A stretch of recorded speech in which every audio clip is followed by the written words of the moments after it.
Mes chers amis dans le Christ, bonjour.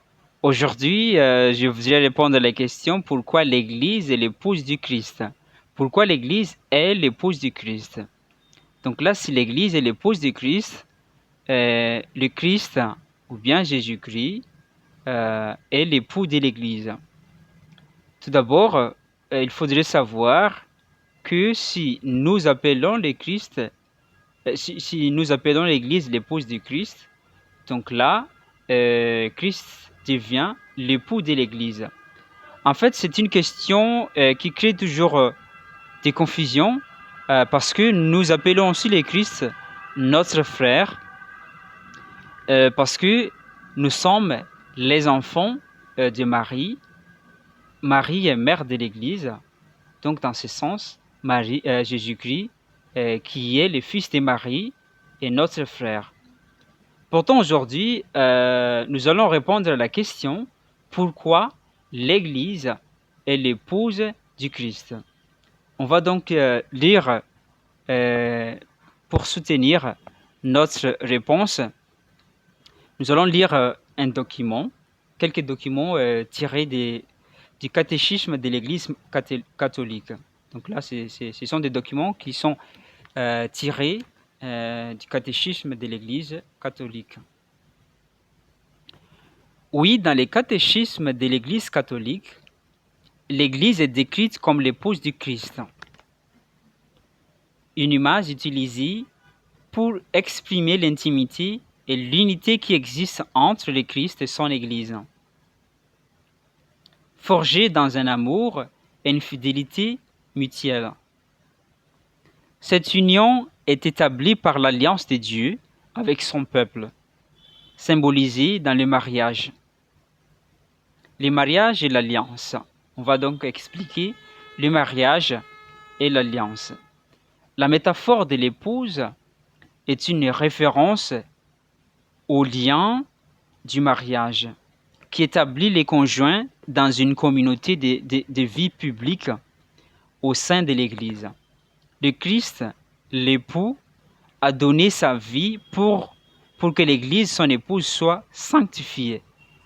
Le Christ époux a donné sa vie pour l'Église, son épouse, pour que l'Église, son épouse, soit sanctifiée. Alors, maintenant, nous allons comprendre la nature de l'union. L'Église devient l'épouse du Christ en recevant sa parole et en y répondant avec foi et amour. Le foyer familial est appelé l'Église domestique en raison de sa proximité avec la vie d'Église et de son rôle dans la transmission de la foi. Et maintenant, nous allons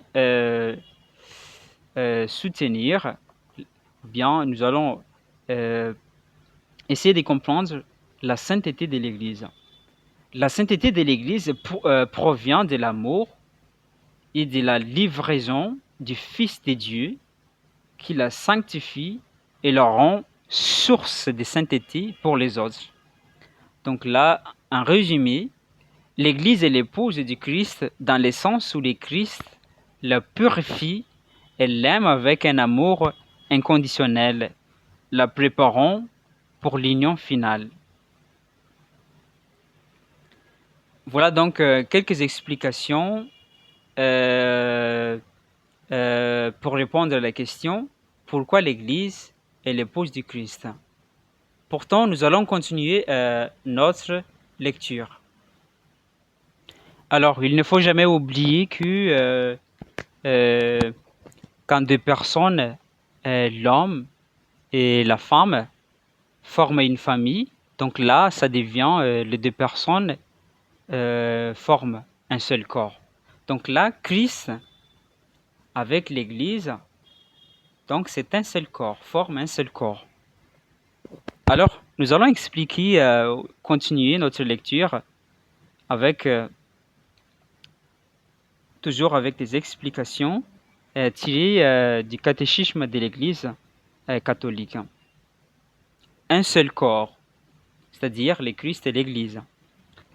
Les croyants qui répondent à la parole de Dieu et deviennent membres du corps du Christ deviennent étroitement unis au Christ. Dans ces corps, la vie du Christ se répand à travers les croyants que les sacrements, d'une manière mystérieuse et réelle, unissent au Christ souffrant et glorifié. Ceci est particulièrement vrai du baptême par lequel nous sommes unis à la mort et à la résurrection du Christ, et de l'Eucharistie par laquelle participons réellement au corps du Christ. Nous sommes élevés à la communion avec lui et entre nous. L'unité du corps du Christ n'abolit pas la diversité des membres. Dans l'édification du corps du Christ règne une diversité des membres et des fonctions. Unique est l'Esprit qui distribue des dons variés pour les biens de l'Église et la mesure de ses richesses et des exigences des services. L'unité du corps mystique produit et stimule entre les fidèles la charité. Aussi, un membre ne peut souffrir que tous les membres ne souffrent. Un membre ne peut être à l'honneur que tous les membres ne se réjouissent avec lui. Enfin, l'unité du corps mystique est victorieuse de toutes les divisions humaines. Vous tous, en effet, baptisés dans le Christ, vous avez revêtu le Christ. Il n'y a ni juif ni grec, il n'y a ni esclave ni homme libre, il n'y a ni homme ni femme, car tous, vous ne faites qu'un dans le Christ Jésus. Donc là, c'est ce que dit Saint Paul. Hein. Alors, nous allons encore continuer notre lecture en expliquant toujours que l'Église est l'épouse du Christ. L'unité du Christ et l'Église, tête et membre du corps, implique aussi la distinction des deux dans une relation personnelle. Cet aspect est souvent exprimé par l'Église, par l'image de l'époux et de l'épouse. Le thème du Christ, l'époux de l'Église, a été préparé par les prophètes et annoncé par Jean-Baptiste. Le Seigneur, c'est lui-même désigné comme époux. L'apôtre présente l'Église et chaque fidèle, membre de son corps, comme une épouse fiancée au Christ Seigneur, pour n'être avec lui qu'un seul esprit.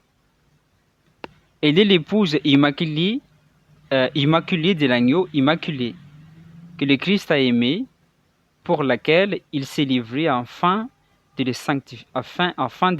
la sanctifier. Donc ça, c'est l'Église. Donc le Christ a aimé, s'est livré afin de sanctifier l'Église, qui s'est associée par une alliance éternelle et dont il ne cesse de prendre soin comme de son propre corps.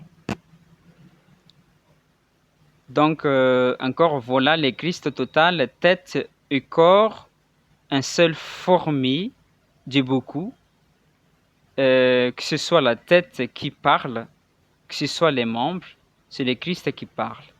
Il parle en tenant le rôle de la tête ou bien en tenant le rôle du corps. Selon ce qui est écrit, ils seront deux en une seule chair. C'est là un grand mystère, je veux dire en rapport avec le Christ et l'Église. Et le Seigneur lui-même, dans l'Évangile, non plus deux, mais une seule chair. Comme vous l'avez vu, il y a bien en fait deux personnes différentes, et cependant, elles ne font qu'un dans l'entrainte conjugale. En tant que tête, il s'est dit époux, en tant que corps, il s'est dit épouse. C'est ce que dit saint Augustin. Donc là, l'Église est l'épouse du Christ et le Christ est l'époux de l'Église. Qui sont l'Église?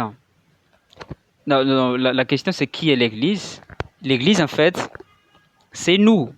C'est tous les fidèles qui sont baptisés. Donc, on nous appelle l'Église. C'est nous qui formons l'Église. Donc là, dans ce sens, chaque fidèle, chaque baptisé est l'époux ou bien épouse du Christ. Merci beaucoup pour avoir suivi l'explication et notre lecture qui est toujours basée sur l'explication du catéchisme de l'Église catholique. Merci beaucoup et au revoir la prochaine fois.